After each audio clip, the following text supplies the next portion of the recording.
Well, being the last person before lunch, I hope you all had a great big breakfast. I hope no one is going to get hangry at me for taking my time.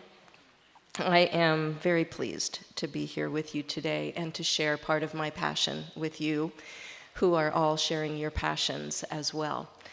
We've had some great conversations, and I look forward to continuing those conversations. Today, the part of my passion that I am going to share with you is respecting the individual animal as we are choosing the animals that we work with in our therapy. I believe that in many of the conversations that I have heard, there are perhaps some confusion about the role of an animal, particularly a dog, that comes in as a volunteer and is meeting everyone and is expected to just be wonderful for everyone. And in my practice as a mental health therapist, I do not want a dog or other animal, but right now I'm limited to dogs. I want that animal to respond to what's going on. That's what gives me the potential for doing more in a therapy session. So as we are looking at our dogs, I'm going to talk with you a little bit about my practice and how I have worked with dogs in my practice. I am finding that I can't read the computer in front of me, so let's see, I will watch the screen. I'm going to talk about the various traits that are important to me and traits that might be important to you as well. I'm going to talk with you about an assessment called CARET, and then I will also guide you to further information about CARET. So I'm going to start with my practice, and again, I'm going to talk about this from my perspective. Other therapists may have totally different prerequisites and goals. But I'm going to look at the goal of decreasing a child's behavioral outbursts. And we're going to take a look at 2 different dogs and how those dogs might work or not work. So for dog number 1, we are going to think about this dog in terms of him positioning himself near or touching humans. That's the natural way that this dog interacts with humans. This dog also accepts all human behavior without any kind of behavioral change on the dog's part. And if a human has an explosive episode, that dog stays right near that person. Let's compare that then with dog number 2. Similar, but not quite the same. Dog number 2 positions himself near or touching humans. But if there is an explosive episode on the human's part, this dog moves away. And further, then, this dog does return to the human after 30 to 60 seconds. So for me, the dog that would work best is not dog number 1, but dog number 2. I want that dog that is responding to the situation, not traumatized by it. As we saw, the dog returned in just a few seconds, but nonetheless was still responsive to what was going on. And that helps me point out to that client, has anybody else responded in this same way to you? So there's just one example. Let's look at another goal of improving a client's identification of their own emotions. Again, with dog number 1, we'll start very similarly. This dog positions himself near or touching humans. My heart dog is a male, and I find that I tend to call all dogs male when I am talking. So I'm talking about him.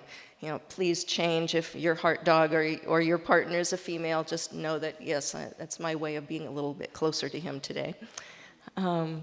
This dog number 1 also stays quietly near humans and stays with the human no matter what the human is doing. Then let's look at dog number 2. Positions his body away from humans, not necessarily clear across the room.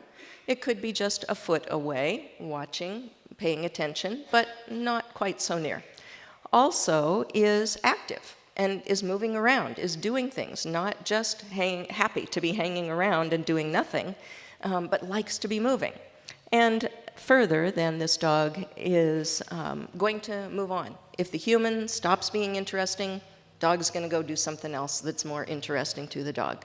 So for my practice, again, dog number 1 would not be as useful to me.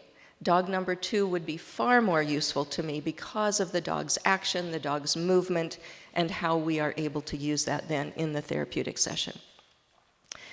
A third goal, and then we will be moving on. I can see lots of nods. I think maybe the third example is not necessary, but it's a slide, so I'll go ahead.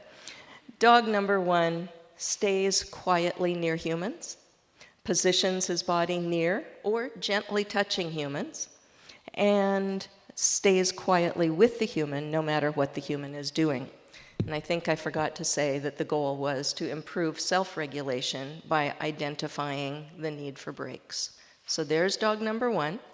Now let's look at dog number 2. This dog is active, frequently moving around, similar to the dog in the prior example. This dog is going to nudge the human or bump the human or jump on the human. So the way that they are interacting is very different. They are staying in that human space.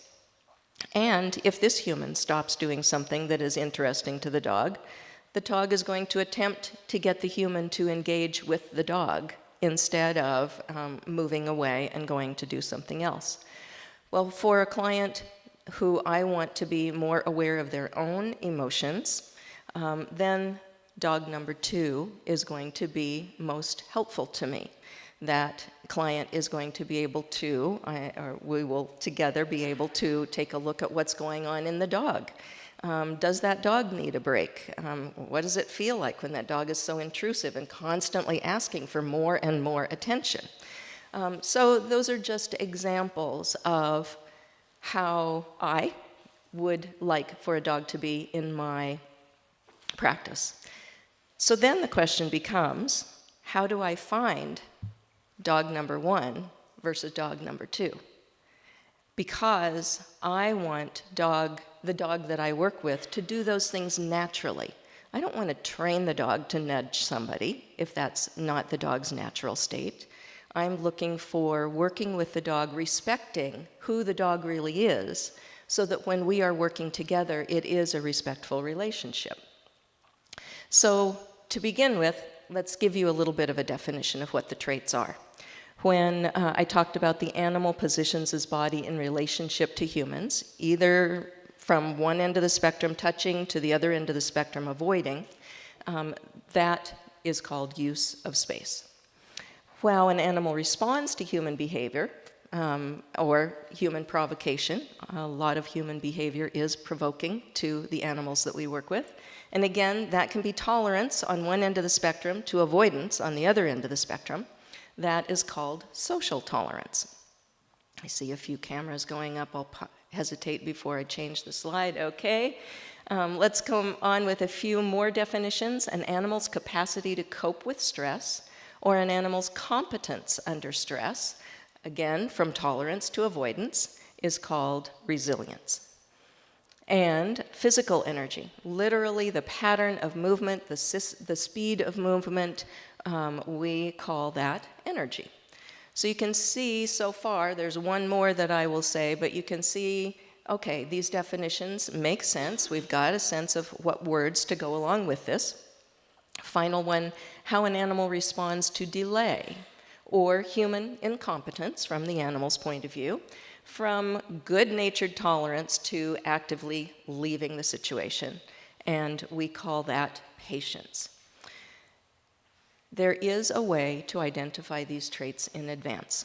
And the way that I have found and the way that I am totally a believer in, I have studied this for over 3 years now, is called CARROT, the Clothier Animal Response Assessment Tool. So the system that you see, the circle that you see with a poodle face in the middle, that is an assessment that I did on one of my own dogs. And so that just is there for you to get a sense of what the diagram looks like. CARROT is an assessment system that categorizes behavior, just like you were seeing those definitions of traits earlier. It is intuitive and it is very practical in its uses. Suzanne Clothier began this work, I don't know how many years ago, when she was working with a guide dog foundation, and they were able to do testing of puppies at 10 weeks, testing of the dogs at 18 months, and then testing again at either 5 or 6 years. Right now, I'm not trusting my memory on that. So she has longitudinal data about the accuracy of her carrot testing. And you'll notice it says animal response. So it's not just about dogs. My experience has been primarily with dogs, so that's why I'm focusing here. So what carrot is looking at is identifying the temperament of the dog. Dogs respond to stimuli, from humans to balls, to squirrels, to other dogs. There are lots of stimuli. That's just 4 examples, but there is a response to those stimuli. And those responses go from avoiding, on the one hand, to approaching, on the other hand. Pretty simple. So when we look at avoiding, then there's all of those kinds of behaviors of how an animal expresses avoidance. And by the same token, all of those expressions of how an animal expresses their approach behaviors. I think as you are looking at this, you're seeing how intuitive it is. Once we've got those categories, it's easy to say, oh, yeah, okay, that makes a lot of sense to me. And so it is a systematic test. First, we have to be able to recognize what those behaviors are and what they look like, and then we can place the animal into situations where they are given opportunities to express those behaviors. One of the things that I like is that the animal is given a couple of opportunities, but they are not repeatedly, over and over, encouraged. For example, if you want a dog to walk over an uneven surface, you can give the dog a couple of chances, and if they don't want to do it, they don't have to do it. It just gives us information about the dog or other animal. So the distinction between that approach and avoidance is essential in understanding who the dog is. It's essential in respecting who that dog or other animal is. There are 21 traits that carrot assesses. Most of those will make sense to you. Some of them that might not are, oh, and I didn't use the VACO acronym, VAKO, visual, auditory, kinesthetic, and olfactory. So she's looking at all of those things, and the test can be modified a little bit as needed. If, for example, working with guide dogs and don't want them to be, a Labrador to be totally involved in flying birds, then you can include a flying object as part of the test. That may not be as important in an animal-assisted therapy session, but nonetheless, 21 traits are assessed.